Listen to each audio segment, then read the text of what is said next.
माननीय महोदय, सर्व बेस्ट कंत्राटी कर्मचारी, मागच्या 13 तारखेला आम्हाला तारीख दिली तर आम्ही आलो. कायदेशीर जो गुन्हा दाखल करतो म्हणतो आपण, आपल्या जे आम्ही आझाद मैदानला आमचे जे कर्मचारी होते किंवा आपले पूर्ण कमिटी होती ते बसलो होतो. यांची मागच्या आम्ही 13 तारखेपासून आज 26 तारीख दिली होती.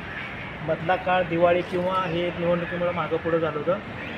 त्यानंतर जे आम्ही अर्ज भरून दिलेत, आम्हाला आता आमची कायदेशीर, मागच्या वेळी बोललो होतो कायदेशीर आमची सुरुवात झालेली आहे. आम्हाला न्याय मिळणार 100%. मी मागच्या वेळेस बोललो होतो कर्मचाऱ्यांना ज्याला अडचण आहे त्याने हंसावाल्यांना आम्ही जाधवला भेटा म्हणून सांगत होतो. लक्षात असू द्या, कायदा याच्यापेक्षा कोणी मोठा नाही, ही गोष्ट लक्षात ठेवा. स्वतंत्र लढायला शिका. स्वतंत्र उडी मारल्यानंतर जसं विहिरीत उडी मारतो तसं स्वतंत्र उडी मारतो, सगळं ज्ञान येतं, सगळं लढू शकतो. लोक त्याच्या मागं न जाता स्वतंत्र लढलं म्हणजे सर्व न्याय मिळतो. सांगायचं तात्पर्य एवढंच आहे की ज्या गोष्टी आपण लढत असतो त्यावेळेस माणूस फक्त घाबरत असतो. घाबरू नका.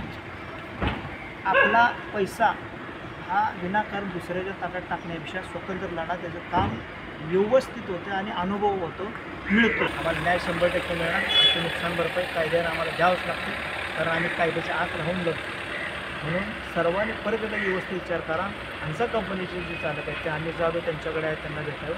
आमच्याकडे आम्ही लढतो आहे तसं आम्ही एकत्रच आहोत. आमचं तर आम्ही नाही, आम्ही एकत्र जातो तसं बघायला गेलो. पण एकत्र या सर्वांनी.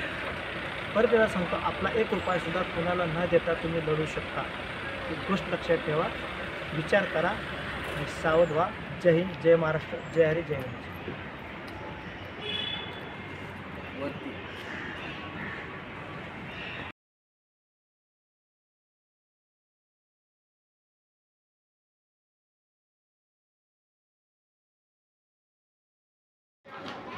नमस्कार. अगोदरचा तुम्ही व्हिडिओ बघितला असाल कामगार आयुक्त वांद्रे भवनचा. आणि कामगार आयुक्त वांद्रे भवनला गेल्याची मी माहिती अगोदर पोस्टाने आज दिला. मी गेलो पोस्टानं. आत्ता मी घरात आल्यानंतर आत्ता आलो मी 9, 9:15 घरी रात्री. तर पेपर पोस्टानं आलं. त्याच्यावर मी जी कारवाई होती, कामगार अधिकारी, मी नुसतं लक्ष असू द्या, मी आपल्या बेस्टच नाही, कामगार विभागाच्या अधिकाऱ्यावर पण कारवाईसाठी मी अर्ज केलेला आहे. त्यात त्यांनी तिसरा हा जो मुद्दा आहे त्यांच्याबद्दलचा 1, 2, 3 तिसरा मुद्दा त्यांच्याबद्दल 2. दुसरा मुद्दा आहे कारवाई सुरू आहे कशावरती, बेस्ट कंत्राटी कर्मचारी यांच्यावर जे काय आहे चालू आहे ते कारवाई सुरू आहे.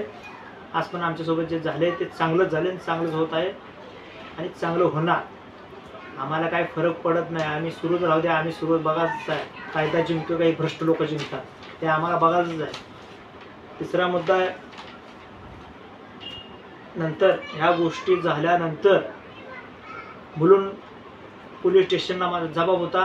तिथे मी अर्ज केला होता, तो कायदेशीर. आज मी जबाब द्यायला गेलो. ठीक आहे, तिथे काय घडलं ते आम्हाला माहिती आहे. ते भविष्यात होणार, काय होणार ते त्याचा पण भविष्यात तुम्हाला सांगेन. सर्व्हिस तर आता सांगणार नाही. पहिला कामगार, आपले बेस्ट कंत्राटी कर्मचारी यांचं काय होत आहे, चाललं आहे. कायदेशीर आम्ही लढत आहोत, पुढे पण लढणार. कायद्यापेक्षा कोणीही मोठा नाही. भ्रष्ट लोकांना काय वाटतंय, पैसा टाकलं म्हणजे कायदा, घटना आमच्या खिशात आहे. मला सांगितल्याप्रमाणे हा कामगार विभागात आलेला पोस्टानं आजचाच पेपर आहे. हा मी मुलुंड पोलीस चौकीला दिलेला जबाब आहे. आताच मी जबाब देऊन आलेलो आहे. लक्षात असू द्या, कायद्यानं आपण भांडतोय, कायद्यानं लढतोय. आपण ज्या पद्धतीनं भांडत आहोत तसं मी व्हिडिओमध्ये अगोदर बोललेलं आहे. फक्त एवढं लक्षात ठेवा, परत एकदा, भ्रष्ट आणि चोर लोकांनो, त्यांनी किती जर काही केलं तर सत्य आणि कायद्याचा विजय होत असतो. ते कायद्याला सत्याला थोडा वेळ लागतो, पण विजय त्यांचाच आहे. जय हिंद, जय महाराष्ट्र, जय हरी, जय हिंद.